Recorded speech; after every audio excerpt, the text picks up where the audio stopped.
Добър ден, скъпи зрители! Това е програмата Роден край и аз, Антонина Иванова. За това, което е станало, за това, което има да стане и за много други интересни неща днес в нашето предаване. Предаването нашето днес ще е посветено на 8 декември, Деня на българските студенти. Този празник се празнува в България и естествено, че също така го празнуват и студентите от Бесарабия, които получават в България своето висше образование. По този повод в студиото ни е един гост, също студент от Бесарабия, от българското село, Болградски район Голица, и госта ни се казва Максим Димитров. Добър ден, Максим! Добър ден. Радвам се, че успя да пристигнеш все пак в нашото студио чак от далечната майка България. Скъпи зрители, преди да продължим с Максим, искам да ви предложа да видите една кратка анкета на госта ни.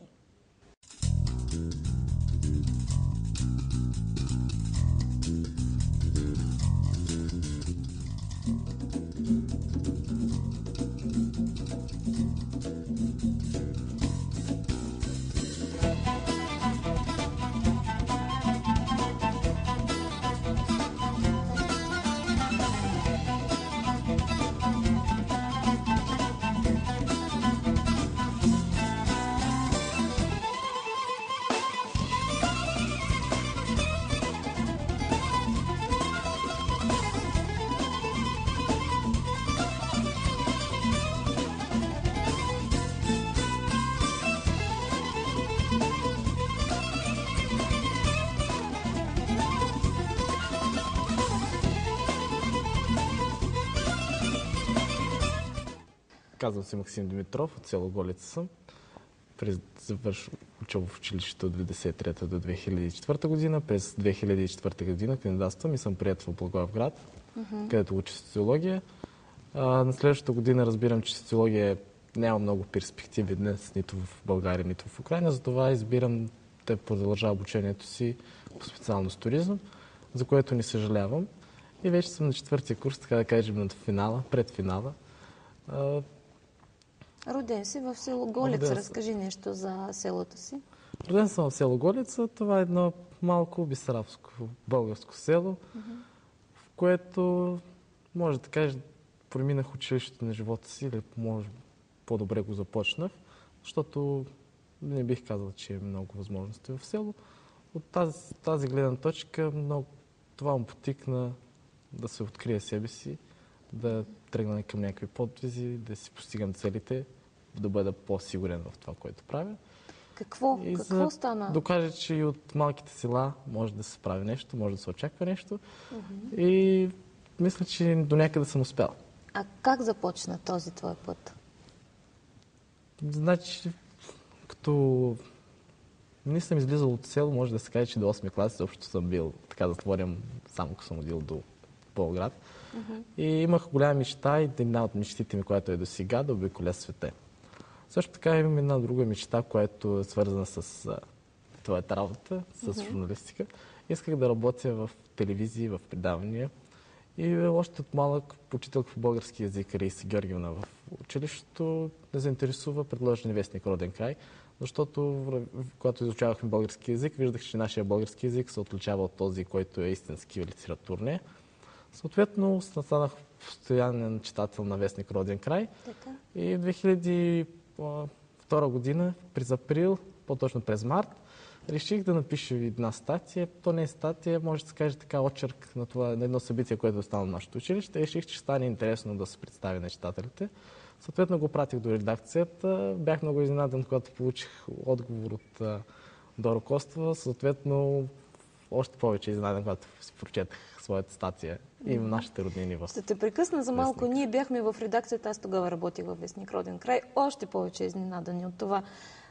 Как? Сигурно е писал, че това толкова малко момче от едно толкова малко село пише толкова добре на български, но това беше едно лирично отстъпление. Продължава. Знам, че продължи и кариерата ти като журналист, по-точно във вестника. По-точно във вестника не съм точно като журналист, а пиша от време на време, като считам, че има някакви интересни неща. Съответно от редакцията, ако считат, че са интересни и актуални за българите в Украйна, те си ги публикуват. Продължавам и до сега. Започнах на времето си активно, имаше литературни конкурси по 2-3 на година. Започнах да участвам там.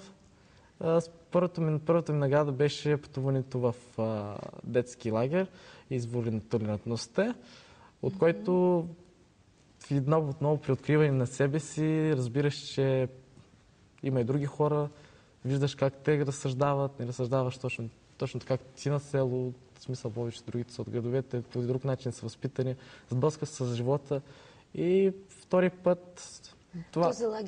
Този лагер беше в Украйна. Къде в Украйна, в Закарпатието. Първата година беше в Бущино, втората година отново участвах в конкурс и отново бях изпратен. Беше в град Хуст. Много ми хареса. Там имаше хора от различни националности. Съответно, този лагер, може би, от една страна възпита едно това чувство да си знаеш откъде си, да си знаеш кой си, да си закрепиш това, че ти си българин, че ти си този и това си ти, не трябва да се промениш, не трябва да се постраваш под някой и всеки трябва да бъде личност. Те може да се каже така, те формира като човек. Така. След това продължих отново с писане на съчинение. Имаше конкурс Стефан Гечев. Първата година, когато участвах, бях само като поощрение, а участвах много късно, закъснях нещо с сроковете. А втората година подадах отново, се подготвях малко по-отрано, още първи път, като излезе обявата за конкурс във вестник Роден край. Написах съчинението. След това един прекрасен ден си получавам вестника и виждам, че съм избран сред тези победители. И какво усети като което много се радвах, първо, което даваха ни възможност, това беше между другото последната възможност, да пътуваш в България за 10-дневна. Това ми беше мечтата, още от малък, да ида в България. Не знам защо, честно казвам, но сега си спомням защо точно искам да ида в България, не знам. Може би защото си възпитам това в себе си, може би не мога точно да си го обясня. Може би защото кръвта ти... Да, възможно. И отидах в България, но първо нямах нито паспорт, нито украински, нито задграничен. За визи това всичко ми помогнаха от Роден край и от паспортната служба в Болград. И посетих България, бях много впечатлен, защото виждах нещо ново, докосна се до прародината, сбъдва се една мечта. И съответно, когато се направих няколко такива неща, за кратък период, сравнително 2 години, се осъществиха някакви такива големи събития за мен. За село Голица това са наистина големи събития. И когато виждаш, че ако искаш и го постигаш и може, ти продължаваш. Това ти стисква, подблъсквата. Да, може. Да, тръгвай. Да, трудно, но може. И го постигаш. И така нататък. И реших окончателно да кандидатствам в България и затова не съжалявам за нито един ден, който съм в България. Отново училище на живот, може да се каже, но гледам само положително на положителните факти, черти и черпя само положителни неща и вървя напред. И сега, като продължаваме темата за студентите в България, просто не мога да изпусна момента да попитам един истински студент от Бесарабия в България, който е преживял там няколко години, да го попитам, Максим, какви са студентите нашите в България? Какви са като хора и какви проблеми имат? Имат проблеми, вярвам, освен радостите от срещата с прародината. Разбира се, като навсякъде, преди си мислех, че когато не бях още никъде ходил, си мислех, че в Голица, при нас, в Украйна е най-зле. Когато исках да замина за България, казвам, оле, супер, заминавам. Няма да се върна тук повече никога. И после заминаваш в България, си възпитан така, че тя е най-добрата, най-хубавата. И в един момент, когато се блъскаш там с проблемите и разбираш, че не е точно така, защото вкъщи има до кой да се допреш, а тук си никой. И трябва да решаваш проблемите сам. Същото още повече го разбрах, когато бях в Америка. Вече 3 пъти бях там. И разбираш, че като имаше едно на времето, когато помня във втори или трети клас, случаят роднова края. Това точно, че родното място, това е си най-доброто и като студентите са различни, като тук хората са различни, така са различни хората и там. Има такива студенти, които идват, наистина учат. Има такива студенти, които не са свикнали да бъдат самостоятелни, не са свикнали да бъдат откъснати от родителите, да бъдат без тяхна поддръжка във всяко едно начинание, във всяко едно нещо. И затова им тежко да го преживеят на много това, че са далеч, че няма познатите ги няма. В кандидатства запознаваш с такива от съседните села, дори от Молдова. И общуваш с тях, запознаваш се с българи, сблъскваш с един друг проблем, когато си руснак, когато трябва да кажеш, че ти си българин, когато не те възприемат като българин. Точно това и започваш да се чудиш. Да, сега не мога да не те питам, да не ти задам един въпрос. Знам, че тук студентите, които планират да кандидатстват за България, се притесняват от това, че ги възприемат там в България като руснаци, при положение, че те се усещат като българи. Ти си се сблъсквала с този проблем. Мислиш ли, че има начин за решаването му?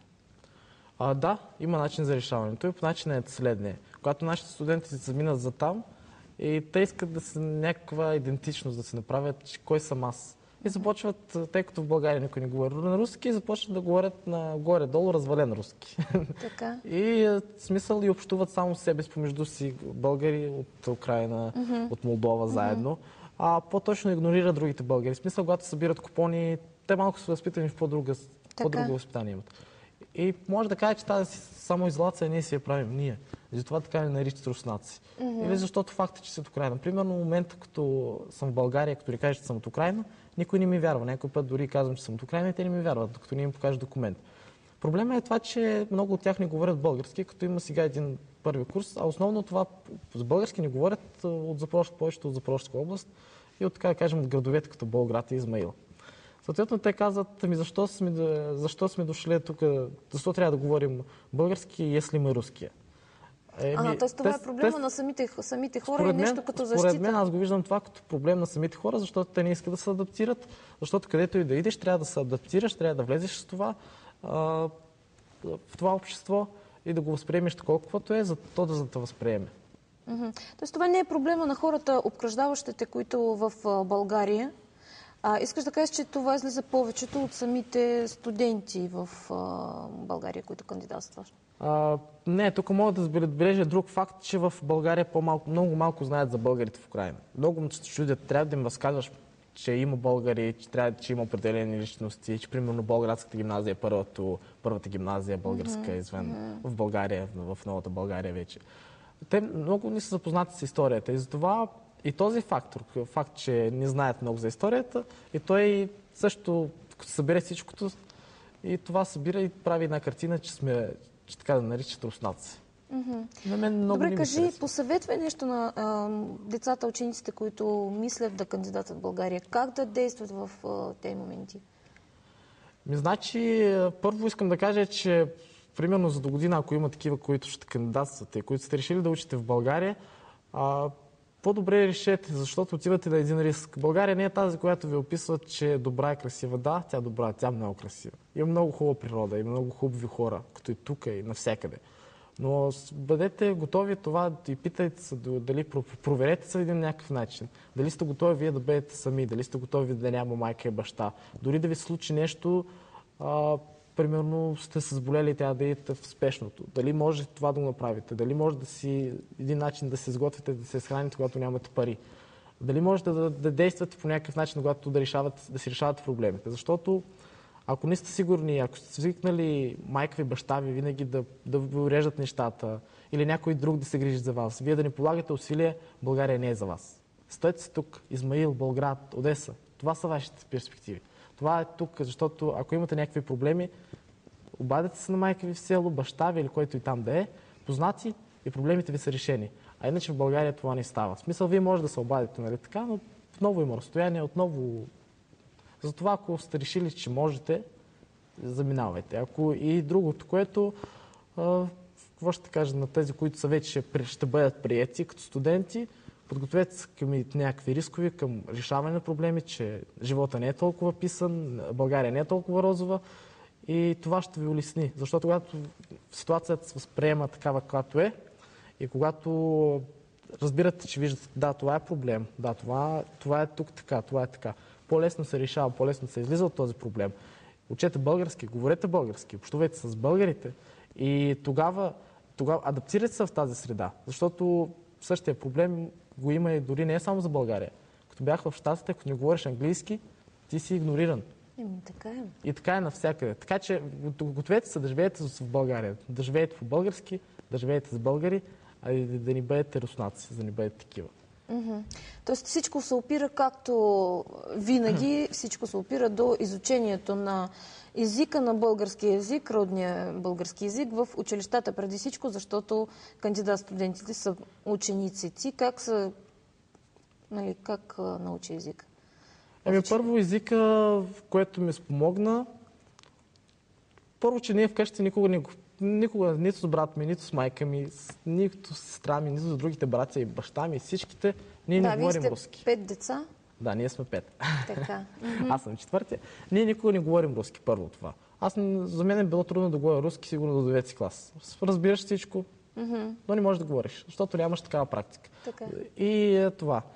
И смисъл такъв, че първо съм чел български книги, винаги съм чел вестника "Роден край", който тогава на времето нямаше много български книги по училищата. И другото, което общувах с много българи, като заминах за там, мога да кажа така, внедрих се в българската среда. След година, вярно, че първите момента искаш да говориш български, знаеш тая дума точно български, но ти да по-скоро руската дума, защото българската дума, примерно, сигурно. Ми не го употребяваме ние тук.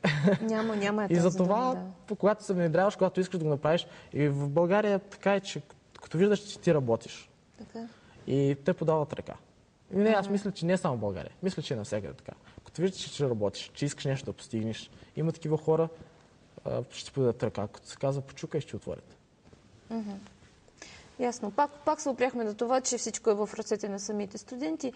Аз искам да ви предложа, скъпи зрители, да видите сега един кратък сюжет за бесарабските студенти, за тези, които кандидатстваха тази година за България и знам, че бяха приети. Казвам се Александър Драмарецки. Искам да кандидатствам в България на международни икономически отношения. Много ме харесва в България, защото съм ходил там да възстъпавам. Родом съм от село Чийши. А в кой град искаш да учиш?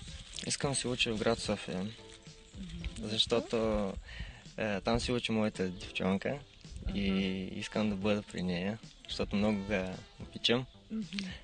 Тя също ли от Чийши? Да, също от Чийши. Но желая на себе си много увереност и да не се разстраивам, да синко хубаво и да поступам. А на другите удача!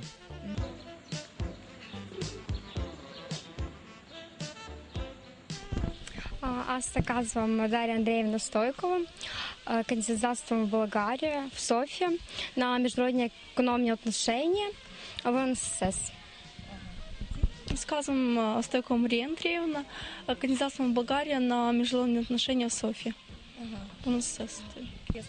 Вие учите български в училище, то и се занимавахме у Радова Валентина Васильевна в Каменка. Много обичам български език. А в България ходила ли сте? Не, още не бяхме. Вълнувате ли? Да, очень. Добре, какво искате да видите в България преди всичко? Ти кажи, по-скромно. Аз всеки неща искам само да постъпя.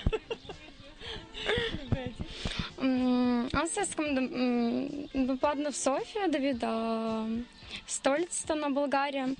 Искам да поездя по Евросъюза, да видя всичките страни. Защо именно България? Защото това нашата прародина, се каже.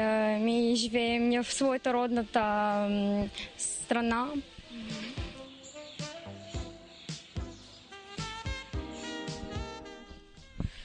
Аз се казвам Лида Василина Паскал. Живея в село Чийши. Надех с моя син да поступаваме тук на факултет международных отношений в България, в София. И се надявам, че жами може, я знам. Господи ж ни помогне. И за кой искате той да поступава в България? Той се занимаваше с танци български. Оди в България. Хареса и иска там да бъде. Европа как-никак. Вас не ли ви страх да го пускате в друга страна? Не ме страх, защото аз знам, че той ще бъде самостоятелен. Може му се получи, и се надявам, че ще бъде синко, да се справи. Се надявам. Вие не сте били в България? Нет, аз не бях, но се надявам, че като ще поступи сина, жила да е чаще. Искате да идете в България? Ну да, искам. За какво? Да видя България, во-первых. Во-вторых, как-никак. Там по-красиво. Не знаю, искам я да видя просто. Ето такива надежди, ето такива вълнения с родителите и с студентите, които кандидатстваха. Имаме още един сюжет от една бесарабска българка в България, който е направен специално от нашия гост, обаче този сюжет ще бъде явно в следващото предаване. Времето ни напредва. И ти спомена няколко пъти за Америка. Искам да те питам, ти как попадна? Кой богат чичко ти е помогнал да отидеш в Америка? Какво правиш там и така нататък? Богатия чичко е Максим Димитров. По-точно. Тъй като в училището учихме само немски език, английски нямах, не разбирах изобщо дума. Тоест след първата година разбрах, че има много възможности да идеш в Америка, Англия и за българските студенти. И след това се запитах, защо пък не мога аз, и какво съм по-долен от другите. Започнах да уча английски език от самото ABC нататък. Беше много трудно. Първата година си спомням, след 8 месеца учене, бях в София на среща с американския работодател, но честно казвам, че аз не съм знал какво ще работя. Знаех, че заминавам за Америка. Знаех, че имам полет за Ню Йорк, Ню Джерси. Къде точно ще работя? Знам градчето кое. Какво точно ще работя? Подписах някакъв договор, но не знаех къде и за какво. Не те ли беше страх? Не ми беше страх. Получих виза, подготвих си въпроси, те знаех горе-долу какво питат и питаха на английски. Много е трудно, защото първо, че не разбирах всичкото, но им отговарях. Но когато видях тази американска виза, супер! Получих визата, ми оставаше 4 дена до полета и тогава казах на майка ми, баща ми и всички, след 4 дена заминавам за Америка. И те как така? И аз казвам, супер, заминавам, защото има 20 човека още с мен, които са били миналата година и ще заминават. А такива хора нямаше. Първата година работих в парк, увеселителен парк на атракционите и закусвални от сорта на Макдоналдс. Фастфуд. Тоест ти отиде в Америка да работиш? Да работя и да си подобря английски език. Втората година отново заминах, отново за там, защото ми харесаха горе-долу условията, правят се пари, имаш езикова практика.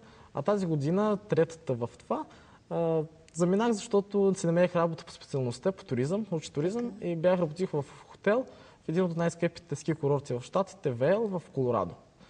И общо съм много доволен от Америка, затова, че ако и друго ще посъветвам на студентите, ако искате да идете в Англия, Америка, Франция, където и да е, по-лесно е да изберете да учите в България, там има повече шансове да заминете.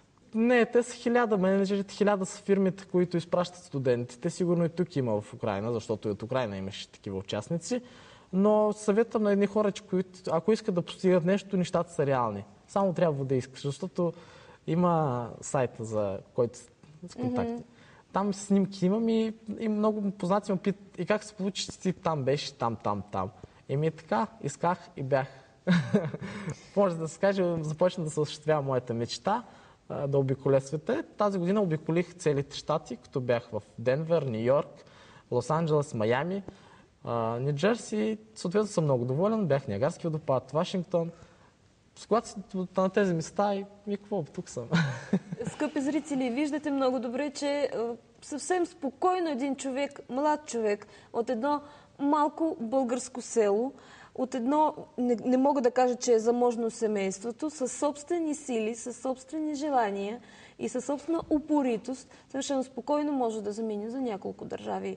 Поред да работи на собствени пари, потвърждавам, на собствени пари, да се издържа, да си осигурява пътуванията, да си учи езика и така нататък. Всичко това е реално и аз много се радвам, че ти дойде днес тук в студиото ни да го кажеш това на хората. И искам да те питам още веднъж, още едно нещо. Вашето село Голица е основано от хора от Голица в България и ти си бил там, един от малкото от бесарабските българи, които са били. Нашето село Голица е основано от село Голица, Варненска област. Хората са дошли там от 1830 година. Основано е тук селото от два рода Кара и Марин. Затова околните села го знаят като Кара Марин. Имало е традиция още при някъде 90-те години, 93-та, 4-та, да си ходят по селата помежду, когато имало още колхози, когато се пращали, когато имало пари. Но тъй като съм в България, реших, че защо аз не мога да ида в моето село, да си видя точно откъде са там хората. Бях там вече 2 пъти. А последния път бях на Петльов ден, на един празник. И честно казано бях много учуден, защото живея в югозападна България, а това се намира в източна България. И хората са много различни. Много добре ме възприеха, доволен съм, усещаш се едно, че си народната земя. Не знам какво нещо е такова, имаш едно чувство, че си вкъщи. приемата, срещата, бях с моя приятел, познат, той много му хареса, защото първо той е от града тук. Му обяснявам, там ще идем на село, знаеш, че това село не е като града е. Подготви се за такова. Той каза, добре. Имаше ядени, пиени, хора. За съжаление, ние такива хора нямаме. Такива събори в Голица ние нямаме. Примерно, много неща, които ги има там, ние ги нямаме. Съответно, има такива неща, примерно за лазаруване, коледуване, те ги нямат. Вече от тях. Те го знаят от книги, от баби и дядовци, но на момента го нямат, което при нас го има и се възражда. Завръща се нещо, но много неща. Сигурно трябва да има някакъв обмен. Да си показваме какво ние сме запазили, какво те са запазили, да става нещо интересно. Кажи ми, ние говорихме вече няколко пъти за мечтите ти. Има ли мечта, която още не се е започнала да се осъществява? Те мечтите идват на момент, мога да кажа. Примерно, никога в живота не съм си мислила, че ще да в Америка. Имах една голяма мечта в детството, че да бъда в България. Ето сега съм в България. Просто трябва да мислиш, като има една поговорка, мисли какво си мислиш, за какво мечтаеш, че мечтите се сбъдват. И в бъдеще не е мечта, а по-скоро за цел. Мога да кажа, че целта ми е самореализация като човек в професионална сфера, в личен живот. Това го имам като цел. Как точно ще се осъществят нещата, не е ясно. Защото в момента настъпват някакви кризи, никой не знаеш какво те очаква, но съм готов да възприемам това, нещата каквито са. Много е лесно, когато ти възприемаш нещата каквито са, знаеш къде да почнеш и на къде да продължиш. И последният ми въпрос за това предаване. Ти мислиш ли да се връщаш в Украйна или ще оставаш в България? Честно казано, за да оставам в България, може би още в Украйна, за да оставам в Украйна, може би още съм млад. Имам още много неща, за сега съм сам, мога да ида където съм, където искам, къде направя каквото искам. Не съм ограничен, нямам нещо, което да ме спира. Няма да идиш, няма да направиш, защото така. И за сега мисля да съм още там, защото трябва да се получавам образованието, по-голяма квалификация. Магистър, научна степен, по-точна степен, да. И това. Мисля сега за там. Но времената се променят, така че аз не мога да кажа, че имам същата мечта. В смисъл, имах един голям запал, така вътре, запаленост да ида в България, но не мога да кажа, че в момента е същото. Защото видях какви са реалиите. И отново казвам, по-добро от родното място няма нищо. Дори в моята Голица. Аз се гордея, че съм от село Голица, че съм от там. Никога не скривам, че съм там. И който каквото да казва, да, комшийските села или в района, ако питаш къде е Голица, да, от нас съм. Не. Аз съм от Голица. Страхотно. Страхотно. Тая нота много, много ми хареса като за последно. И, скъпи зрители, за съжаление, времето ни изтече и днешният ни гост беше само за кратко. Надявам се, че няма да е за последно. Вие ще се срещнете още с него не веднъж. Още повече, че той планира да работи като собствен кореспондент, надявам се, в България за нашето с вас предаване. Искам да ви кажа, че това беше всичко за днес. Максим, много ти благодаря, че дойде пак. Ако искаш да се обърнеш нещо на зрителите, да кажеш кратичко. Да. На зрителите какво ще кажа? Ще ви пожелавам всичко най-добро, за да постигате целите. На хората, които са в селата, повече сили, защото знам какво е това селски труд. Хората, които работят в полето, които извършват по-точно селски труд, общо казано. Повече сили и надежди и да се радвате на успехите на вашите деца. Мисля, че това е най-ценното за вас. И оставайте с предаването Роден край. Благодаря. Благодаря ти много и оставайте наистина с предаването Роден край. Ако искате да ни се обадите, вие може да го направите на телефона, който е списан на екраните ви. Ако искате да ни пишете, пишете ни на адресите, които ще видите в края на предаването. Това беше предаването Роден край с гост Максим Димитров, безарабски българин, студент в България, 4-ти курс, което много не личи от неговите изказвания. Беше Роден край и аз с вас, Антонина Иванова. За мен е чест да работя за вас. Всичко най-добро ви желая.